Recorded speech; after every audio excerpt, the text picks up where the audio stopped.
नमस्कार, कृषी शेती माहिती या चॅनलमध्ये तुमचं सहर्ष स्वागत आहे। तर आज आपण जाणूया की खरीप पीक विमा जो 2024 आहे तो कोणत्या जिल्ह्यामध्ये 22,000 रुपये हेक्टर वाटपाला सुरुवात झालेली आहे, ते आज आपण या संदर्भातलं संपूर्ण अपडेट बघूया। जर चॅनलवरती नवीन आला असाल चॅनलला सबस्क्राईब करायला विसरू नका आणि व्हिडिओ जर आवडला तर व्हिडिओला लाईक करायला विसरू नका।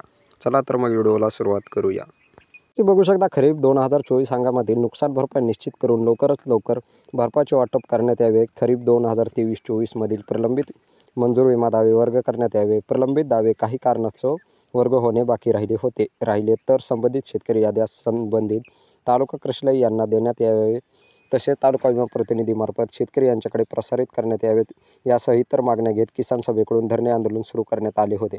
जसं बघू शकता खरीप पीक विमा जो 2023चा म्हणजे जो यील्ड बेस्ड होता आणि तो क्लेम कॅल्क्युलेटेड दाखवत होता, पण तरी देखील म्हणजे शेतकऱ्यांच्या खात्यामध्ये वर्ग करण्यात आला नव्हता। म्हणजे आला नसल्यामुळे त्याच्यामुळे धरणे आंदोलन किसान आंदोलन केलेलं होतं आणि त्याच्यामुळे कृषी कार्यालय यांनी सांगितलं आहे की 10 दिवसामध्ये म्हणजे येत्या 10 दिवसामध्ये शेतकऱ्यांच्या खात्यामध्ये संपूर्ण वाटप होणार आहे। तर जसं बघू शकता त्यावेळी खरीप 2024 मधील अतिवृष्टीमुळे नुकसान झालेल्या जिल्ह्यातील शेतकऱ्यांना नुकसान भरपाई विमा कंपनीला अद्याप शासनाकडून शासन हिस्सा रक्कम किंवा विमा कंपनीला देण्यात आला नसल्याचे विमा देण्यात अडथळा येत असल्याचे यावेळी कंपनीकडून सांगण्यात आले। म्हणजे जसं बघू शकता विमा कंपनीला एक ठराविक रक्कम जी असते सरकारकडून निधी दिला जातो आणि सरकारकडून निधी ते अद्याप देखील म्हणजे कंपनीला पोहोचला नसल्यामुळे दिरंगाई होता असं कंपनीकडून सांगण्यात येत आहे। पाहता या आंदोलनाची तीव्रता पाहता विमा कंपनी प्रतिनिधी आणि जिल्हा प्रशासनाची तत्काळ दखल घेत काही मागण्या येत्या 10 दिवसात योग्य ती कार्यवाही करून बाधित शेतकऱ्यांना भरपाई देण्याचे लेखी आश्वासन दिले।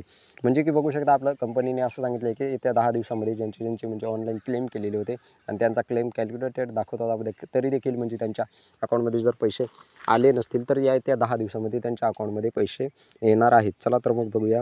हे आहे अपडेट आपलं बीड जिल्ह्याचं आणि बीड जिल्ह्यामधील शेतकऱ्यांसाठी एक अतिशय आनंदाची बातमी आहे। येत्या 10 दिवसामध्ये 2024चा पीक विमा त्यांना भेटणार आहे आणि 2023चा जो रखडलेला पीक विमा जो आहे 75% बोलतात त्याला यील्ड बेस्डचा, तो देखील शेतकऱ्यांच्या खात्यामध्ये येणार आहे। आजचा जर अपडेट आवडला असेल तर चॅनलला सबस्क्राईब करायला विसरू नका आणि व्हिडिओ जर आवडला तर व्हिडिओला लाईक करायला विसरू नका। धन्यवाद।